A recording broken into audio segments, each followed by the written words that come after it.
Welcome back everyone to my low-level playthrough of Chrono Trigger on the Wii Virtual Console. This is basically the bonus episode type section where I'll be showing off all the different endings of the game. So this is another kind of common ending. You get this ending if you crash the Epoch into Lavos. Basically you just board the Epoch, then you choose to go to 1999. And when you're given the option to fight, you say fight, and you use the Epoch to crash through Lavos' shell. Now, with this party, I've already beaten the outer shell section, but so you're going to see that Lavos' head is missing. But if you did this initially, you would crash the Epoch through Lavos' shell, and you would skip the section of Lavos' fight where he mimics those 9 bosses from the past, and then where he does his normal form, where he, shoots the needles at you, and basically just his standard attack form. So this will of course change the ending slightly, because you saw the last episode, the ending where we have the Epoch, Crono's cat jumps into the time gate, and then his mother goes after it, and we're forced to, Crono, Marle, and Lucca are forced to board the Epoch to travel through time to try to find Crono's mother. We won't have that option here, so something else will happen. Let's see this cutscene here.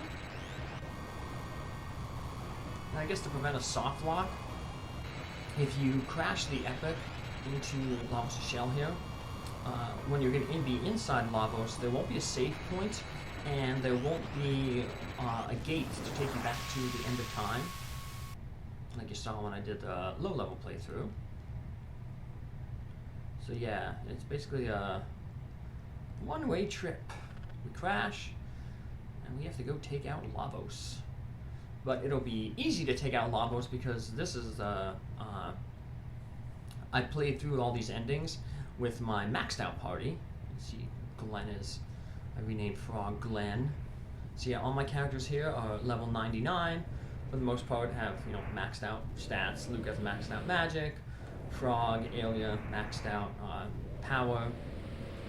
I'll have to do a bonus episode after I'm maxing out the magic for all the characters. That's taking a while, but I'll do that as I do the regular playthrough. Doing it off screen while I do the regular playthrough. I'll do that regular playthrough with a New Game Plus with the low level party. And just take this thing out. I am using Frog, Lucca, and Alia because they did not partake in the final battle with the low level group. Because with a low-level game, basically the only party you can defeat Lavos with is Crono, Marle, and Robo, thanks to their triple technique lifeline, which revives you when you're defeated. Maxed out levels with max hit points, mainly maxed magic defense as well. As you can see, Lavos' attacks aren't doing much damage. Now, I didn't get to point this out when you did the low-level game, because it wasn't an issue, but the Lavos core on the left, the one that heals, you notice that I never attacked it with magic. That's because magic actually heals that bit.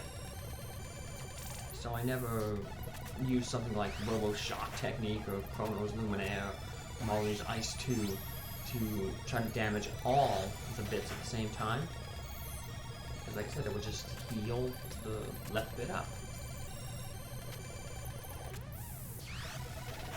See, Lucca's Flare healed it there.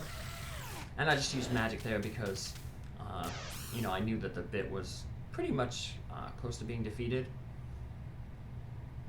So all you have to do is, like I said, defeat that right bit, and all the other bits disappear as well. So center bit left, and then the left bit went. So now we got the third ending technically, because we had the first ending where we the low-level game ending, and where we kept the Epoch, and then we had the bad ending where you lose to Lavos. So this is my maxed out game. I have the clone of Crono and his music box there. If you keep doing that, Normston's Beaker's Laboratory, take each individual character there. You can win them a clone and a music box, and it'll appear at where the characters kind of lives. So Crono's is in his room, Marle's is in her room, Lucca's is in her house, in her bedroom, Frog is in his little hut back in 600 AD, Magus is in the North Cape where we fought him the second time in the low-level game in 12,000 BC, and Robo is in the Protodome when we first picked him up.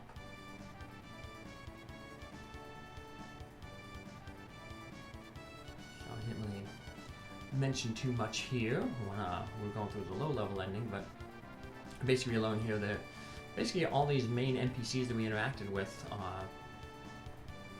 can trace themselves to Marle. So yeah, Marle's line flows from Kino all the way up to Guardia in 600 AD, and then apparently Marle's descendants, Doan will eventually be able to trace back to Marle's descendants. In the DS remake of this game, they have, at the ending they have Marle and Crono get married in like a cutscene. There's also another ending in the DS that they have to try to link this game with Chrono Cross, the what should I call it? The sequel to this, the official sequel. There's a few other things added to the game, new equipment, new bonus areas, but apparently they said that the bonus stuff really got bad reviews. That's more like a bunch of fetch quests through time. Didn't really add anything to the story. So, but yes, you know, they wanted to, might as well release it with new stuff. I looked at some of the stuff that new stuff they released, and it's like really broken. Like Marle has a weapon that automatically does 777 all the time, no matter what. I think Crono has a new sword, which has like 90% critical hit rate, where the rainbow is just 70. So yeah, everyone gets a lot of more powerful stuff. Armor accessories.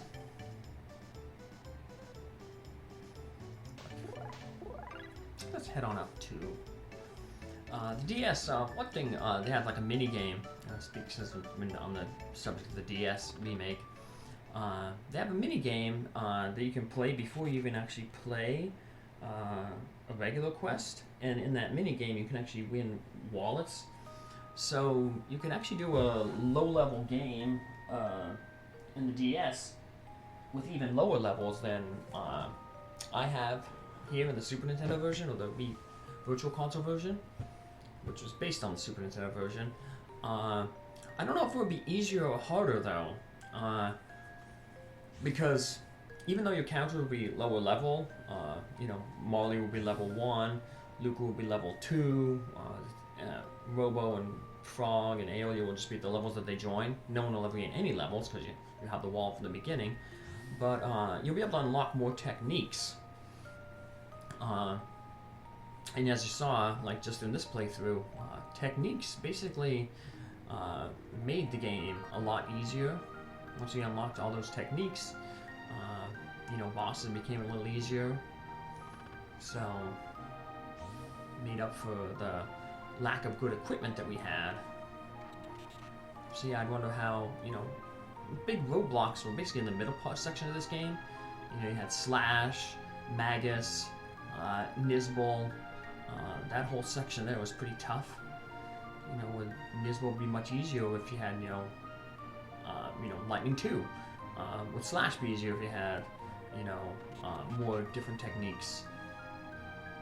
You have triple techniques to use against him. Magus, you'd have more powerful magic to use against him and to exploit his weaknesses. So, I don't know. But I guess I will never know because I don't have the DS remake and have no plans of ever getting it. So,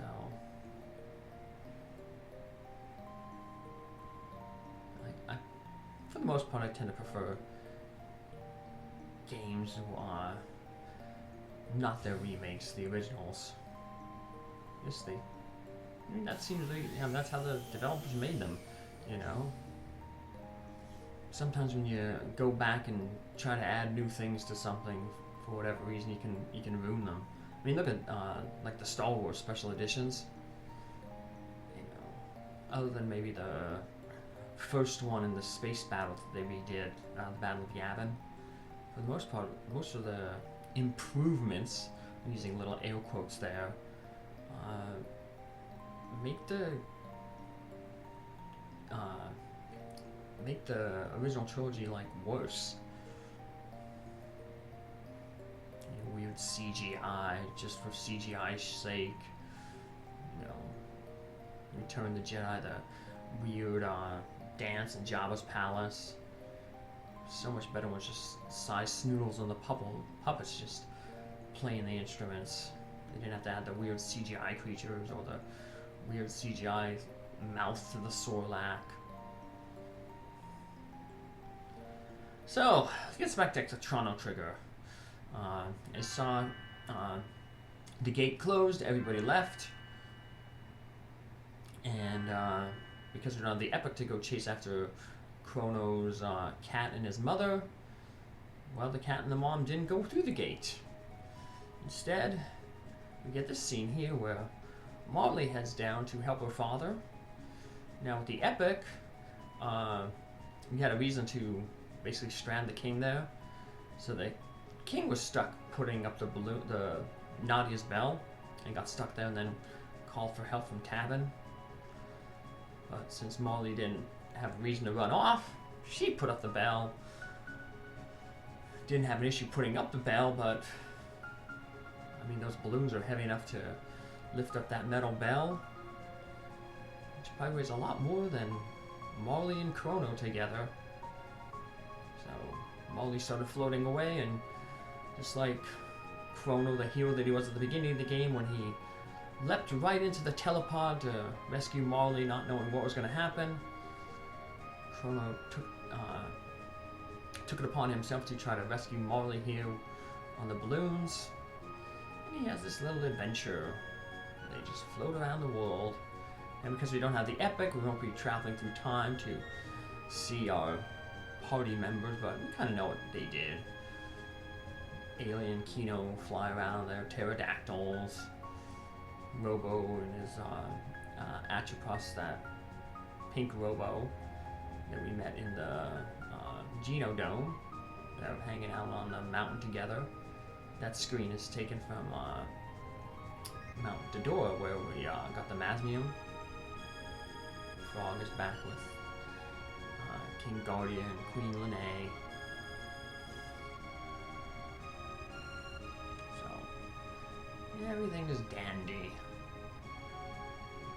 We get to just enjoy the music as we watch Crono and Marle float around.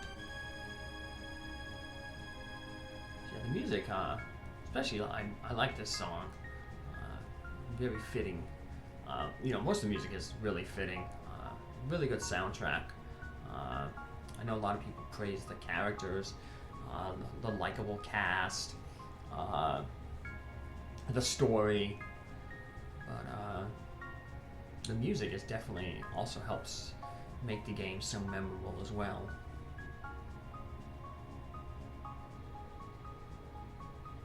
One of my favorite tracks here. Also like Frog's theme. That's another one of my favorite tracks. So yeah, you can probably download the OST on YouTube. If you want to go listen to all the songs. I almost said lick all the songs. There's Damon here is relaxing in my lap as I'm doing this recording, and he's licking my fingers. He probably tastes. Well, I made a little pizza, and I tore it up into little pieces to put in his cage for snacks tonight when he goes back in for bed. So it's probably a little bit of sauce and cheese residue on my fingers, and he has to clean me up. Rats are good like that. People think they're dirty animals, but they're very grooming. That's one of the ways they build bonds with each other in like their colonies, their little clans, their little family groups. They groom each other. So when your rat licks your fingers, he's grooming you and basically saying, hey, you're part of my family. So thanks, Rat Damon. I'm glad that you have accepted me into your little rat pack. So, speaking of little packs, I hope that you've enjoyed, my playthroughs here, and I enjoyed being part of this little pact, my YouTube followers. And I'll be back with some more endings in the future. So take care, have a good one, and thanks for following along. Bye.